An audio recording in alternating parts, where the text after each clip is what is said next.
Muy bien, hermanos, vamos a Lucas capítulo 6, versículo 6. El pasaje dice: aconteció también en otro día de reposo. Ahora, hermanos, algo importante que hemos estado viendo en el relato de Lucas es que Lucas no siempre sigue un orden cronológico. Es decir, no es que hoy día pasó lo de los escribas acusando a los discípulos de recoger y arrancar espigas y al otro día sucedió el siguiente evento. No, a veces Lucas agrupa en un segmento por un tema. ¿Cuál es el tema que Lucas está tratando en estos pasajes? El día de reposo. El tema que Lucas está tratando en estos versículos es que Cristo es Señor aún del día de reposo. Entonces, Lucas va a seguir hablando del mismo tema. Ya nos mostró un ejemplo del señorío de Cristo sobre el día de reposo en los primeros 5 versículos. Y ahora, por si no fuera suficiente, va a decir: voy a contar otra historia más sobre otro día de reposo, donde Cristo deja en claro su señorío, que Él es el Señor incluso del día de reposo. Así que Lucas nos dice: en otro día de reposo, versículo 6, seguimos leyendo. Él, nuestro Señor Jesucristo, entró en la sinagoga y enseñaba. Y estaba allí un hombre que tenía seca la mano derecha. Muy bien, hermanos. Como Lucas nos ha ido mostrando, esto que nos cuenta de que Jesús entró en la sinagoga y enseñaba, no es algo que sucedió solamente ese día, sino es algo que ya sucedió varias veces a lo largo del relato de Lucas. Desde el capítulo 4 vamos a encontrar que en el versículo 15, versículo 16, versículo 31, versículo 44 del capítulo 4 de Lucas, Lucas ya nos mostró que el Señor Jesucristo entró en las sinagogas a enseñar. Amados hermanos, nuestro Señor Jesucristo pasaba mucho tiempo en las sinagogas los días de reposo, pero también nos muestra de que pasaba bastante tiempo enseñando la palabra de Dios. Lo principal del ministerio de nuestro Señor Jesucristo, algo que Lucas ha estado remarcando una y otra vez, es que Él vino a anunciar las buenas nuevas, el evangelio del reino. Aunque nuestro Señor Jesucristo hizo y ha escrito muchos milagros que Él hizo, lo principal de su ministerio fue anunciar y predicar que el reino de los cielos se había acercado. Así que, amados hermanos, es importante entender que esto que Lucas está mostrando es algo frecuente en el ministerio de nuestro Señor Jesucristo.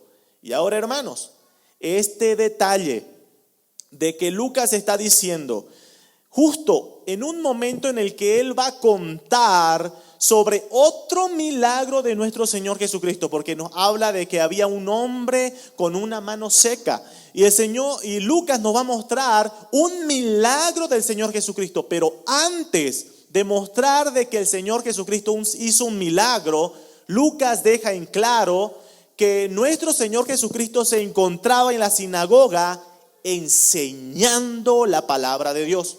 Es decir, amados hermanos, nuestro Señor Jesucristo no es que Él hacía campañas de sanidad. No es que Él iba y armaba carpas y decía: muy bien, vamos a hacer campañas de sanidad porque eso es lo más importante.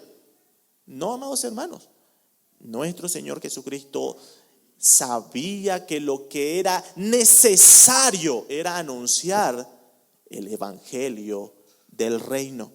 Así que nuestro Señor Jesucristo, una y otra vez encontramos a Él predicando la palabra. Y este contexto no es diferente. Antes de un milagro, Lucas nos deja en claro que nuestro Señor se encontraba enseñando la palabra. Ahora, dice que había allí un hombre que tenía seca la mano derecha. La palabra seca para describir esta condición de este hombre es una palabra que normalmente se utiliza en las plantas. Por ejemplo, en la parábola del sembrador que nosotros tenemos en el Evangelio de Marcos, capítulo 4, versículo 6, sin perder Lucas, el Señor Jesús usa esta misma palabra seca. Marcos capítulo 4, versículo 6, desde el 5 dice: otra parte cayó en pedregales donde no tenía mucha tierra y brotó pronto porque no tenía profundidad de tierra. Pero salido el sol se quemó y porque no tenía raíz, se secó. Esa misma palabra se secó es la misma que utiliza Lucas para describir la condición de este hombre. Ahora, hermano, imagínese una planta seca, algo que no tiene movimiento, ¿verdad? Algo que carece de vida.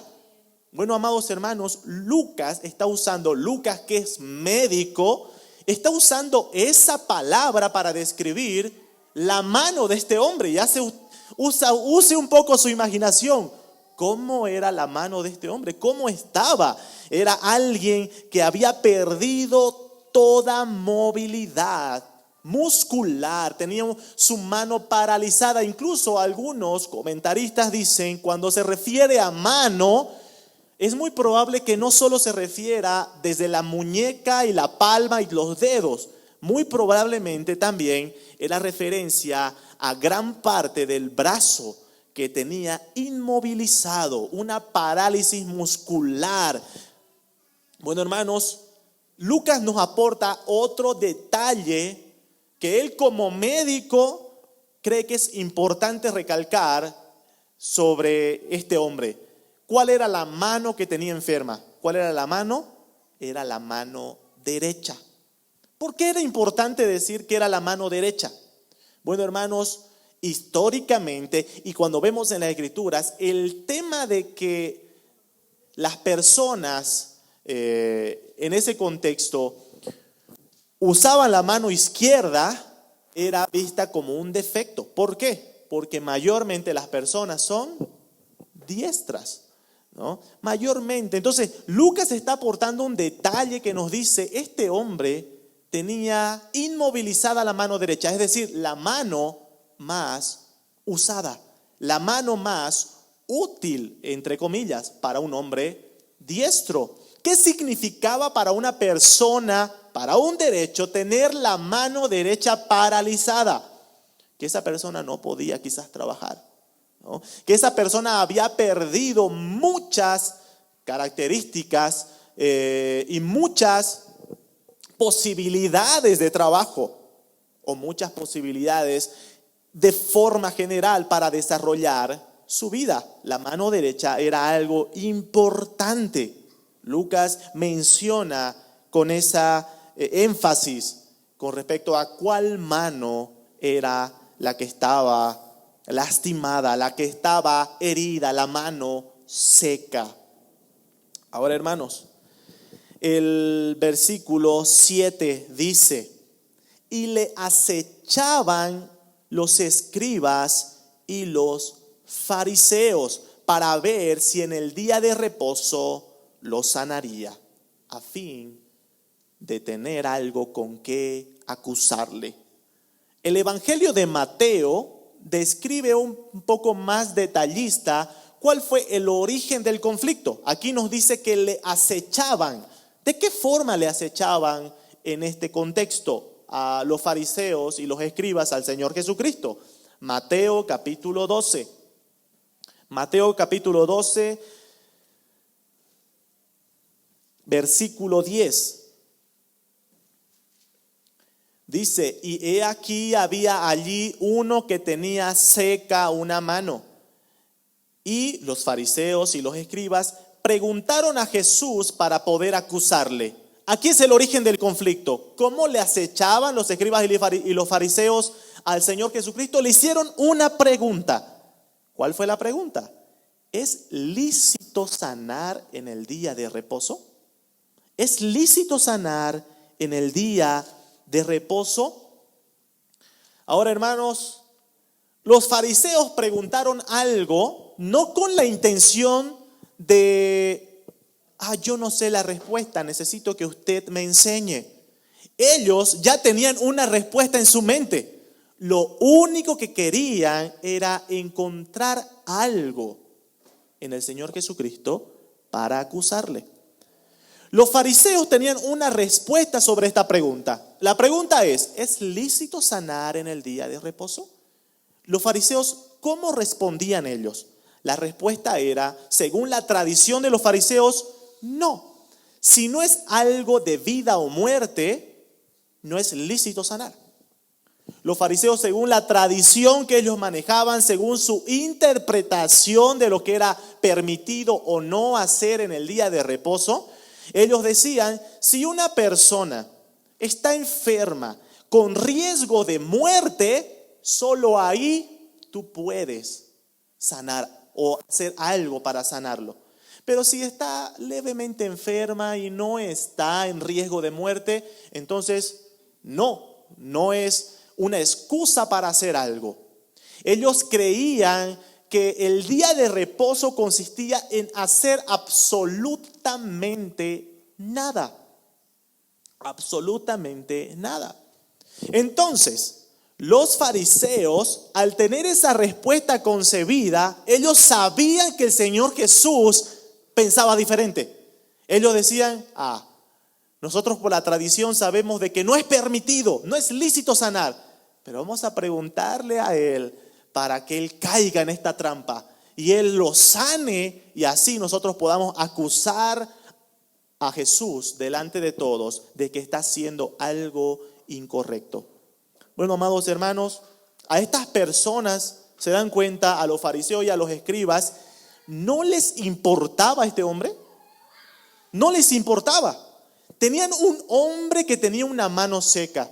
Delante de este hombre había alguien que ya había demostrado que tenía el poder para sanar a las personas. Y a estas personas, a los fariseos y a los escribas, no les importaba el bienestar de este hombre. ¿Qué es lo único que les importaba? Su tradición vacía, su religión vacía. Amados hermanos, ¿cuántos de nosotros vivimos una religión tan vacía como la de los fariseos? En la que solo nos importa cumplir con ritos vacíos, pero no en hacer verdaderamente lo que la palabra de Dios nos dice. Nuestro Señor en la palabra acusa al pueblo de Israel diciendo, yo ya estoy hastiado de sus sacrificios. ¿Acaso no habéis entendido que lo que yo quiero es misericordia y que vivan en justicia?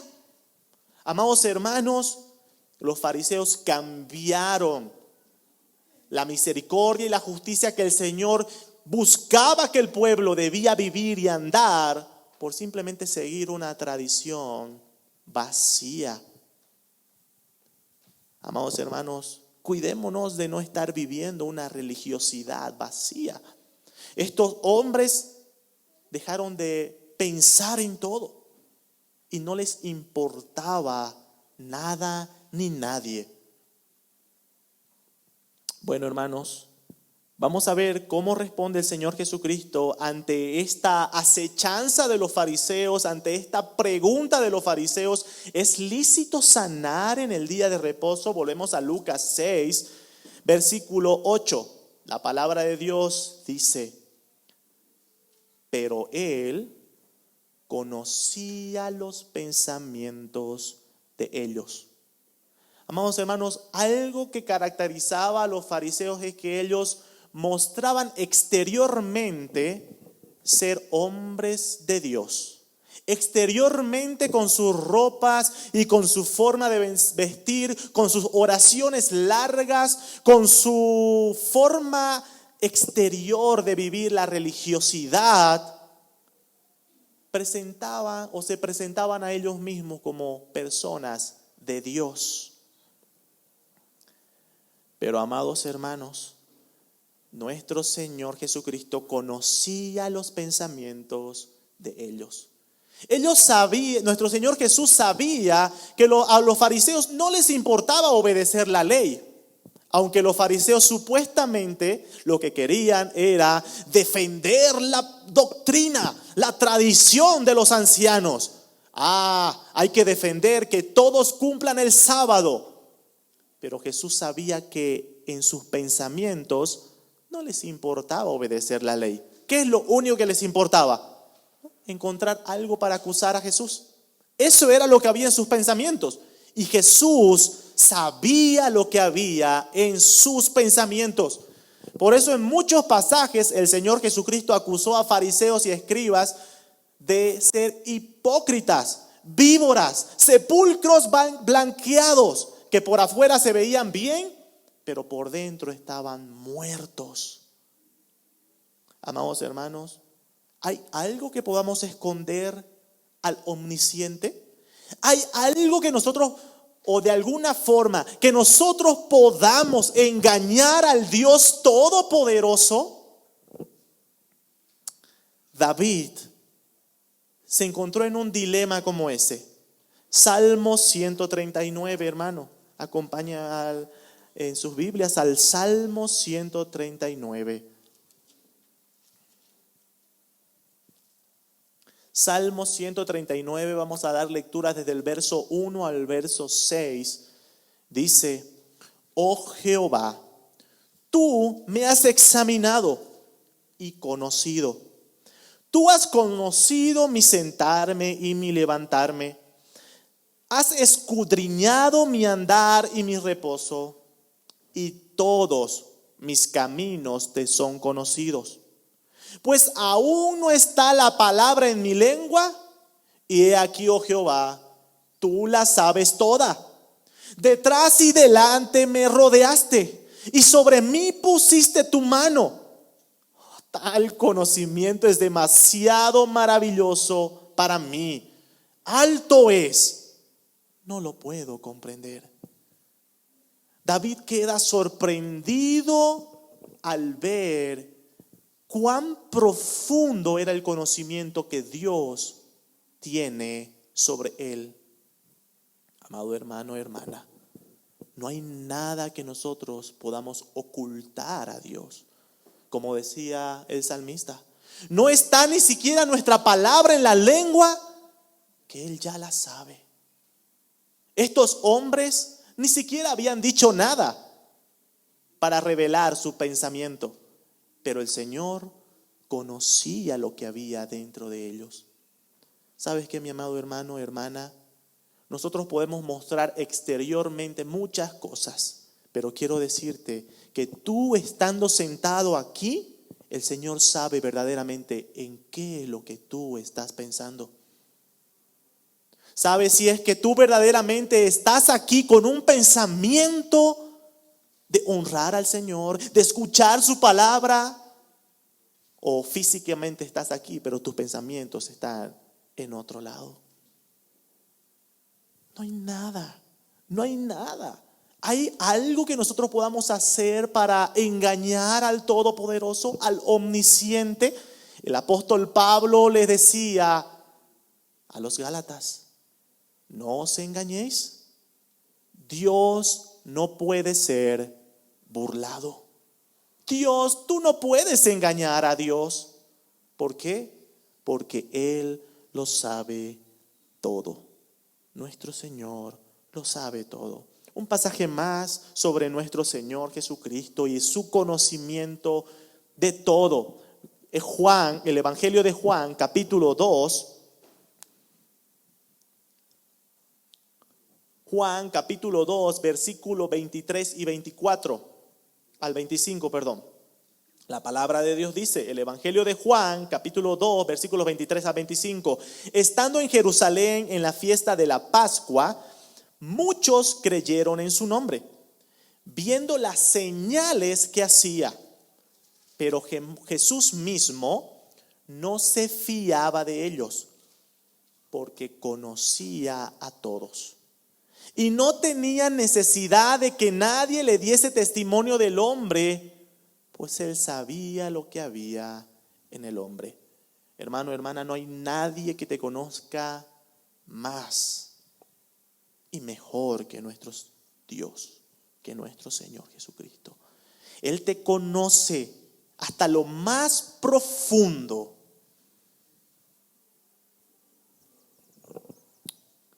Estos hombres, escribas y fariseos, tenían un pensamiento que era revelado delante de Dios. Dice que, volvemos a Lucas capítulo 6, verso 8, Él conocía los pensamientos de ellos y dijo al hombre que tenía la mano seca: ven, levántate, ponte en medio. Y él, el hombre, levantándose, se puso en medio. Entonces Jesús les dijo a los escribas y fariseos: os preguntaré una cosa. ¿Es lícito en día de reposo hacer bien o hacer mal? ¿Salvar la vida o quitarla?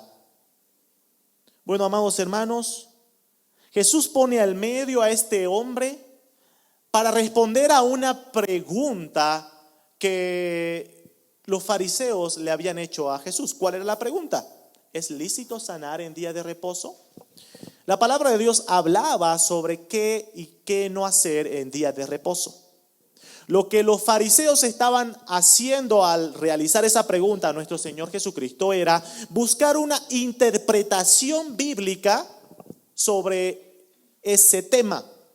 Los fariseos le decían: ¿cuál es tu interpretación sobre el día de reposo? ¿Se puede o no se puede sanar? Bueno, Jesús le dice: muy bien, le voy a responder. Trae al hombre, lo pone en medio y Jesús va a interpretar públicamente con ellos lo que es lícito o no es lícito hacer en el día de reposo. ¿Por qué hace esto, amados hermanos? Porque Jesús sabía que ellos estaban teniendo un pensamiento oculto. Claro, estaban mostrando una pregunta exteriormente que mostraba, vamos a decir, cierta piedad, cierto celo religioso, doctrinal, pero Jesús sabía que había una mala intención en esa pregunta. Así que Jesús les dice: muy bien, vamos a interpretar esa pregunta, pero vamos a interpretarlo públicamente. Públicamente, que todos escuchen nuestra respuesta.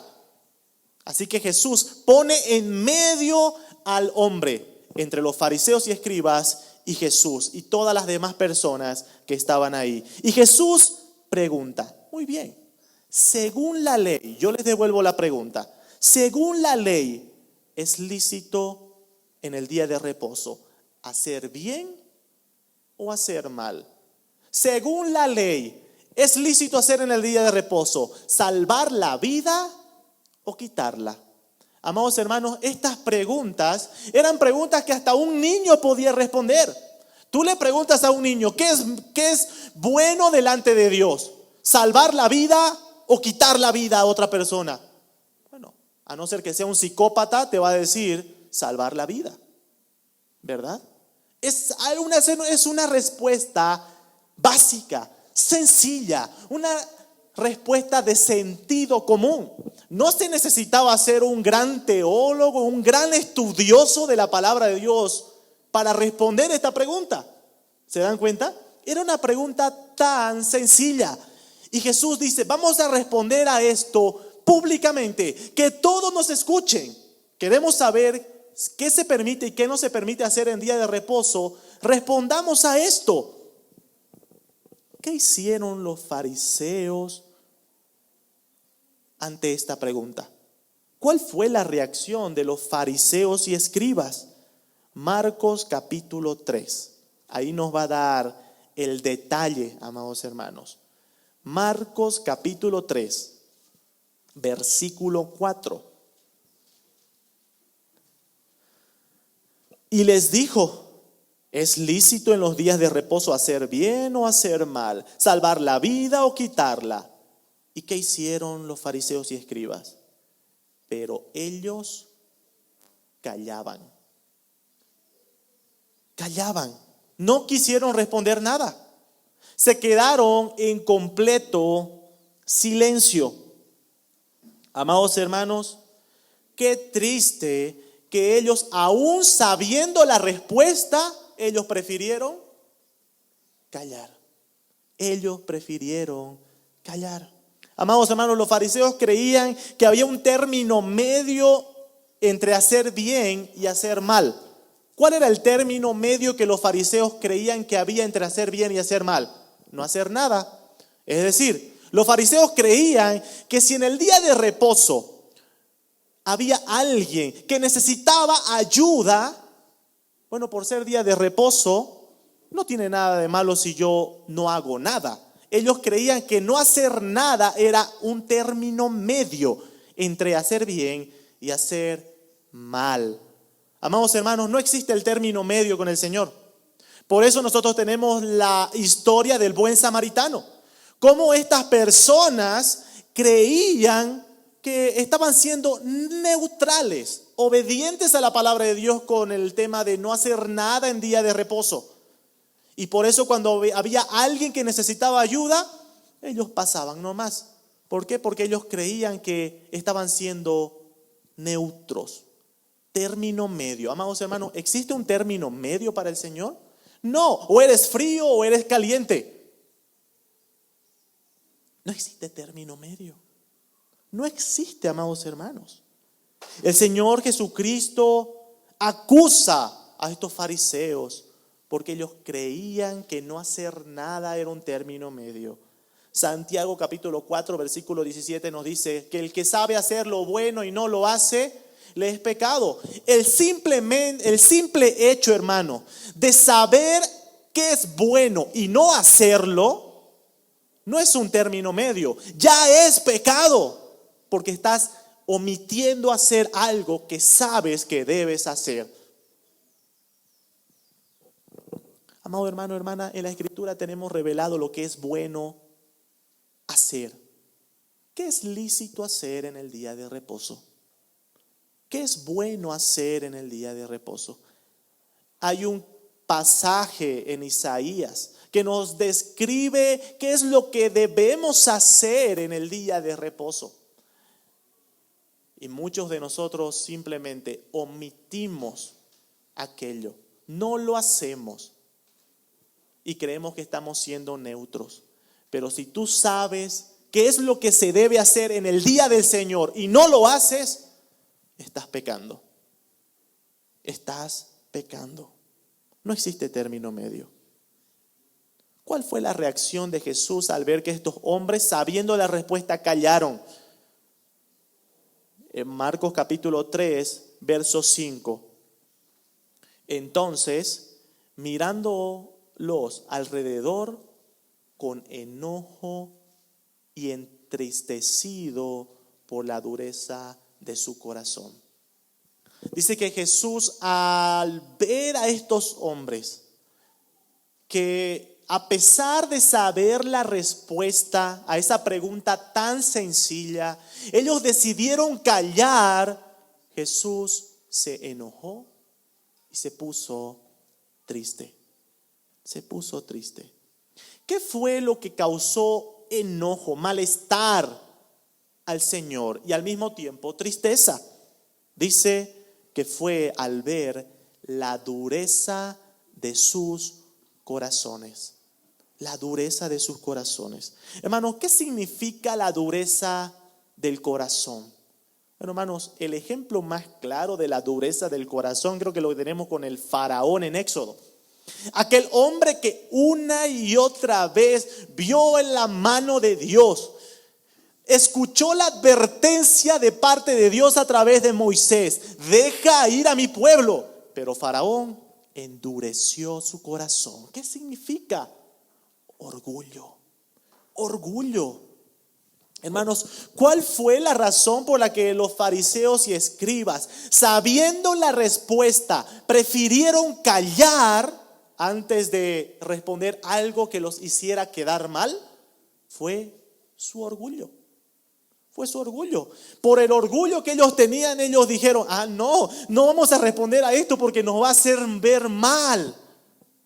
Amados hermanos, Dios aborrece el orgullo. Por eso dice que el Señor Jesucristo los vio con enojo. Proverbios capítulo 16.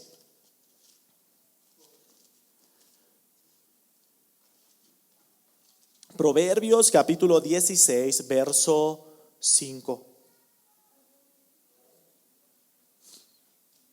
La palabra de Dios dice: abominación es a Jehová todo altivo de corazón, es decir, todo orgulloso, ciertamente no quedará impune. Dios aborrece el corazón orgulloso. Proverbios capítulo 6. Proverbios capítulo 6. Dice versículo 16 al 17. 6 cosas aborrece. Esa palabra aborrece fácilmente podría ser traducida como odio. Dios odia, aborrece. Dice el escritor de Proverbios: 6 cosas aborrece Jehová y aún 7 abomina su alma. Y empieza con una: los ojos altivos. ¿Qué es eso? Orgullo. El Señor aborrece el corazón orgulloso. Oh, amados hermanos, pero al mismo tiempo que el Señor aborrece y los vio con enojo a estos hombres orgullosos, dice que los vio con tristeza. Los vio con tristeza. ¿Saben por qué, hermanos, los vio con tristeza? Porque el Señor sabe cuál es el fin del corazón orgulloso. El fin del corazón orgulloso es el mismo fin que tuvo Faraón. El fin del corazón orgulloso es el mismo que dice el proverbista en el capítulo 16, verso 5. No quedará impune. Es decir, al final recibirá su castigo. Amados hermanos, la palabra de Dios nos dice que Dios resiste a los soberbios, a los orgullosos, pero da gracia a los humildes. ¿Eres orgulloso? ¿Eres tan orgulloso que no eres capaz, como estos hombres, de reconocer tu pecado?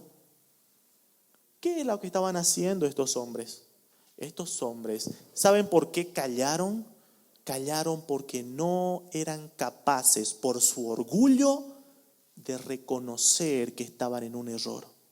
El corazón orgulloso, amados hermanos, se revela en aquella persona que no reconoce su pecado.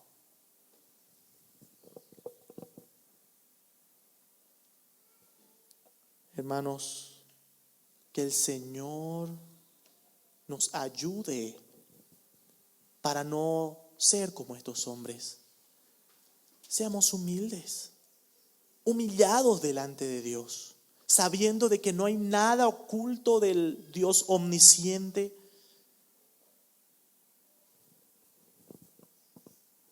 Volvemos a nuestro pasaje en Lucas capítulo 6. Jesús los vio con enojo porque tenían un corazón orgulloso. Los vio con tristeza porque Él sabe cuál es el fin del corazón orgulloso. Versículo 10 de Lucas 6. Y mirándolos a todo alrededor, dijo al hombre: extiende tu mano. Y él lo hizo así, y su mano fue restaurada. El Señor mostrando su señorío. ¿De qué manera Cristo estaba mostrando al hacer este milagro que Él era el Señor? Número 1, porque Él es el Señor aún del día de reposo. Él es el que determina qué es lo que se permite y no en el día de reposo. Él es el que puede hacer lo que está en su voluntad hacer. ¿Por qué? Porque Él es el soberano. Él es el Señor. Él es el que gobierna. Él es el que tiene tal autoridad de humillar hasta lo más profundo al hombre. Y al encontrar a estos hombres orgullosos que no eran capaces de reconocer, Jesús dice: bueno, yo les voy a demostrar qué es lo que se debe hacer. Y con su ejemplo les demuestra. Y de esa forma Él sanó a este hombre. Sanó a este hombre. ¿Cuál fue la reacción de los fariseos y escribas? Bueno, versículo 11. Ellos se llenaron de furor, de enojo y hablaban entre sí qué podrían hacer contra Jesús. Hermanos, cuando el corazón está endurecido, cegado por el pecado, es incapaz de amar a Cristo. Es incapaz de contemplar la hermosura de Cristo. Es incapaz de contemplar la bondad de Cristo. Estos hombres, hermanos, no fueron capaces de ver el enorme milagro hecho delante de sus ojos. La misericordia y bondad del Señor Jesús al sanar a este pobre hombre. Y se enojaron. ¿Se dan cuenta? El apóstol Pedro por eso dice en 1 Pedro capítulo 2 versículos 7 al 8: para el creyente Cristo es precioso, pero para el que no cree es una piedra de tropiezo. Es una piedra de tropiezo. Amados hermanos, ¿qué representa a Cristo para ti? ¿Es un estorbo para tu vida Cristo? Así como para estos fariseos y escribas resultaba o significaba a Cristo un estorbo, porque ellos decían: este está haciendo quedar mal a nosotros, es un estorbo, hay que quitarlo. ¿O es lo más precioso? En este día, amados hermanos, el día del Señor, el día que el Señor es aún Señor, como estamos viendo, el Hijo del Hombre es Señor aún de día de reposo. En este día, amados hermanos, ¿Cristo es precioso o es un estorbo para ti? Venir a la presencia especial del Señor, ¿es algo que anhelas? ¿Es algo que disfrutas? ¿O es simplemente una carga y estorbo para tu vida y tus quehaceres? Oh, hermano, quiero que evalúes tu vida en este momento. Si tú crees que este tiempo que le pertenece a Cristo es un estorbo a tus quehaceres y a tu vida, entonces cuidado que estés en el grupo que dice el apóstol Pedro, de aquellos que no creen. Porque solamente aquellos que no creen en Cristo, Cristo es una piedra de tropiezo. Pero para el que verdaderamente cree en Él y es un hijo de Dios, Cristo es precioso, lo más preciado que tiene. Pasamos a nuestro segundo punto. Vamos a leer desde el versículo 12. En aquellos días, Él, nuestro Señor Jesucristo, fue al monte a orar y pasó la noche orando a Dios. Amados hermanos, hemos mencionado que Lucas ha estado mostrando que Jesús es el Señor sobre todo. Incluso Jesús es el Señor sobre el día de reposo. Y ahora nos va a llevar a una escena que nos muestra la doble naturaleza de Cristo. Cómo siendo Él el Señor, el dueño de todo y sobre todo, en su humanidad fue totalmente dependiente de Dios Padre. ¿Se dan cuenta? En un pasaje anterior vemos al Señor con el poder de sanar, con la autoridad de callar a los líderes religiosos. Pero en esos días Lucas nos dice, pero este mismo hombre que mostraba tal poder y autoridad que solo le pertenece a Dios, una noche fue enteramente a orar. Y veamos los detalles. Dice, fue al monte a orar, es decir, a un lugar apartado, y pasó la noche, es decir, toda la noche orando a Dios.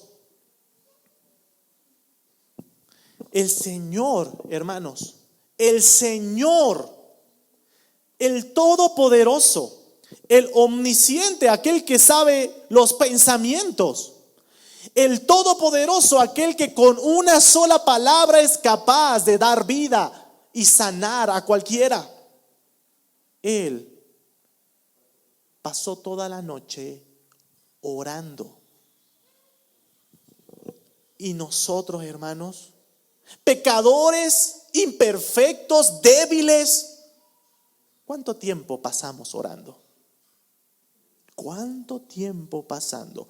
Si el suficiente, el perfecto, aquel que no necesita nada en su humanidad, pasó toda la noche, y no solo en esta ocasión, sino varias veces escrita en las Escrituras, varias veces demostrada que Jesús pasaba las noches enteras orando. Él, que no necesita nada ni nadie porque es perfecto, en su humanidad oraba de esa manera. Nosotros hermanos, que somos imperfectos, que necesitamos enteramente de Dios, ¿cuánto más deberíamos pasar tiempo orando? Y lo triste es, ¿cuánto tiempo en verdad pasamos orando? Quizás 30 segundos en el almuerzo para decirle gracias, Señor, por lo que me has dado. ¿Eso es suficiente? Oh, mis hermanos, ¿saben? Y algo interesante es el contexto, porque justo Lucas muestra este detalle de Jesús orando toda la noche antes de contarnos que al otro día Él iba a llamar a sus 12 apóstoles. ¿Y tú, hermano? Antes de tomar una decisión, antes de dar un paso en tu vida, ¿también vas en oración al Señor? ¿Vas en oración buscando la guía de Dios?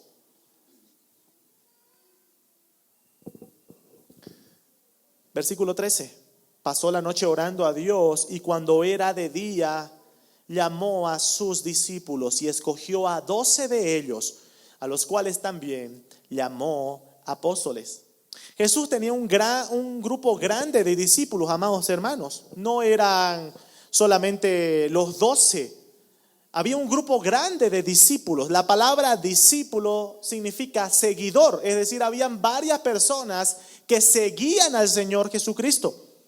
Ahora, en este pasaje que estamos leyendo, dice que Jesús, de ese grupo grande de personas que le seguían, llamó a 12.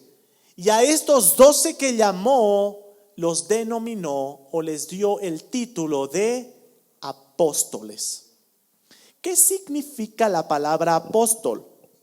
La palabra apóstol en las Escrituras, amados hermanos, tiene dos sentidos. La palabra en sí significa mensajero. La palabra apóstol significa mensajero. Ahora, hermanos, en el pasaje que nosotros estamos viendo, tiene un sentido de un título especial, un oficio especial. Pero también en el Nuevo Testamento, esta palabra era usada simplemente para referirse a alguien que era enviado o alguien que se le daba la tarea de llevar un mensaje. Por ejemplo, ¿no? Tenemos evidencia de que se le llamaba apóstoles también o mensajeros a otros hermanos como Bernabé. En Hechos capítulo 14 versículo 14, a Bernabé también se lo menciona como apóstol. Pero, amados hermanos, un segundo sentido está el sentido general, aquel que es simplemente un mensajero. Pero un apóstol, en otro sentido, era en el sentido del oficio apostólico. Es decir, algo que solo involucraba a los 12 y Pablo. 12 y Pablo. No habían otro que tengan el oficio apostólico. Ahora, hermanos, ¿por qué Jesús escogió a 12 de ellos? ¿Por qué no a 13? ¿Por qué no a 11, a 10? ¿Por qué no a 5? ¿Por qué a 12? Bueno, amados hermanos, el número 12 fue escogido porque es algo que ya veníamos viendo desde el Antiguo Testamento. ¿Cuántas tribus tenía el pueblo de Israel? 12 tribus de Israel. Es decir, el 12 en número es una representación del Israel espiritual que continuaba. que ahora ponía a los 12 apóstoles como aquel fundamento, pero era una continuación del pueblo. Lo que el Señor Jesús está mostrando al poner 12 apóstoles es mostrar y decir, estos 12 sigue la misma historia. Habían 12 tribus de Israel, ahora hay 12 apóstoles. ¿Por qué? Porque es la misma historia del mismo pueblo, el mismo reino de Dios. ¿Se dan cuenta, mis amados hermanos? 12. Ahora, hermanos, el oficio apostólico que involucraba únicamente a estos 12 y más adelante a Pablo, tenía características que solo le pertenece a estos. Amados hermanos, ¿por qué es importante esta aclaración? Porque hoy en día han aparecido muchos que se autodenominan apóstoles. ¿Cuáles eran las características de estos hombres? Y más adelante las características que también tenía que cumplir Pablo para ser llamado apóstol en el sentido del oficio apostólico. Bueno, voy a mencionar 4 características principales. Número 1, tenían que haber sido llamados directamente por Cristo.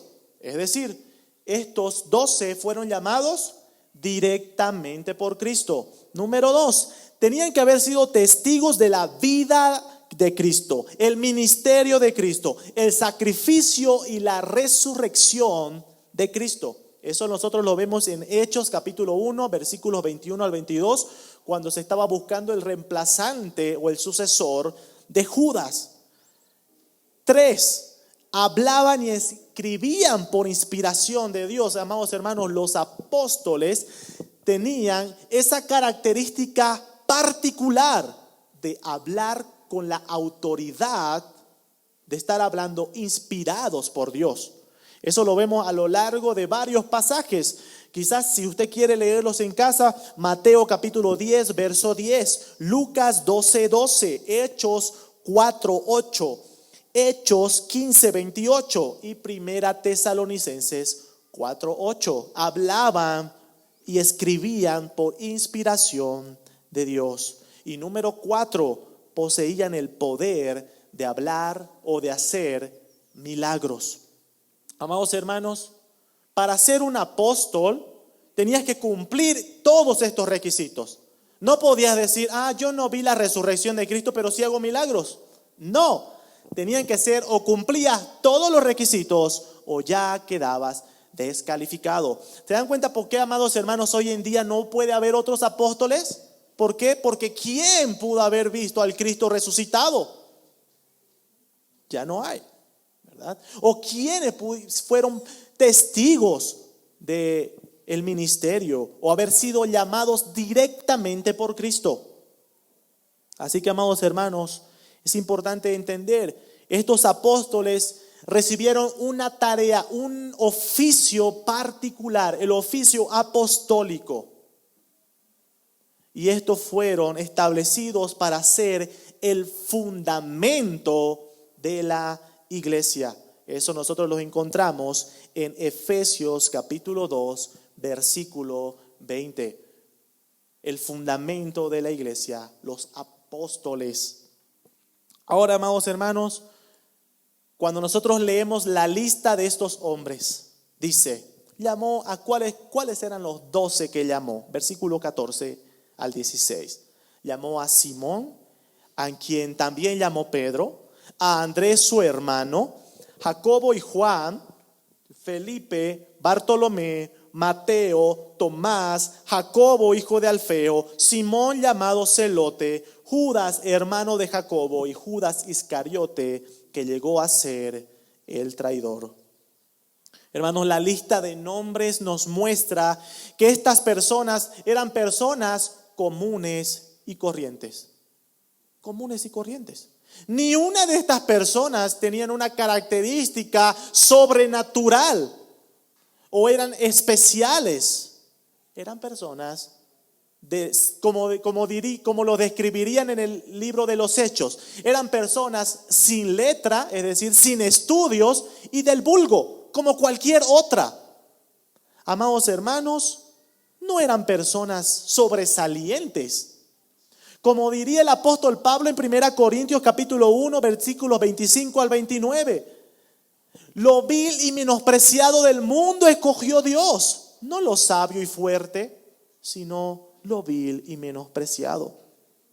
Amados hermanos, la elección de estos 12 nos debe dejar una lección importante. Al Señor siempre le plació escoger lo débil, lo menospreciado, lo humilde. El Señor usó a estos hombres como el fundamento de su iglesia para impactar el mundo entero. ¿Saben qué, amados hermanos? Ellos no eran más especiales de lo que tú y yo somos. Ellos no tenían características sobresalientes más de las que tú y yo tenemos. El Señor quiere usarte. El Señor tiene el poder de usarte, así como usó a estos hombres sencillos. El Señor Jesús les dijo algo importante a estos hombres, y ya con esto terminamos. Juan capítulo 15, verso 16. Juan capítulo 15, verso 16. Jesús hablándole a sus discípulos: no me elegisteis vosotros a mí, sino que yo os elegí a vosotros. Y os he puesto para que vayáis y llevéis fruto. Amados hermanos, de la misma manera que a estos hombres, tú no elegiste a Dios, Él te eligió a ti. Él te eligió a ti. Como dice el apóstol Pablo, no había ni hay quien busque a Dios. Tú no buscaste a Dios, Él te buscó a ti. Él te eligió, Él te escogió para salvación, con un propósito claro que les dice a los discípulos. ¿Cuál? Llevar fruto. Llevar fruto. Aplicaciones en esta mañana. Amados hermanos, nuestro Señor Jesucristo es el Señor sobre todas las cosas. Él es quien gobierna aún sobre el día de reposo. Él es quien determina lo que debemos hacer. El Señor nos ha mandado en su día, en el día del Señor, ¿a qué cosas, amados hermanos? Nos ha mandado a hacer memoria de Él. Nos ha mandado a congregarnos. Nos ha mandado a vivir una vida que le agrade. ¿Qué es lícito hacer en el día de reposo? ¿Hacer el bien o hacer el mal? Es una respuesta que hasta un niño puede responder. ¿Qué es lícito? Bueno, la respuesta es hacer el bien. Y amados hermanos, no hay mayor bien que estar en la presencia del Señor. No hay mayor bien. El salmista decía: mejor es un día en tu presencia que 1000 fuera de ellos. No hay mayor bien. Si tú sabes que esto es el bien, si tú sabes que esto es lo bueno delante de Dios y no lo haces, bueno, no es que estás en un término medio, estás pecando. Arrepiéntete, amado hermano, hermana, arrepiéntete. Al Señor le plació usar lo vil y menospreciado, lo débil de este mundo. Amados hermanos, seamos usados por el Señor, seamos herramientas para la gloria de Dios. Y recuerda esto: tú no elegiste a Dios, Él te eligió a ti y lo hizo para que lleves fruto. ¿Estás llevando fruto? Oremos. Señor amado, te pido que tú puedas, por medio de tu Espíritu, conmover nuestros corazones a obediencia. Señor, queremos no ser oidores simplemente, sino hacedores de tu palabra. Gracias, Señor, por tu palabra esta mañana. Oramos en el glorioso nombre de nuestro Señor Jesucristo. Amén.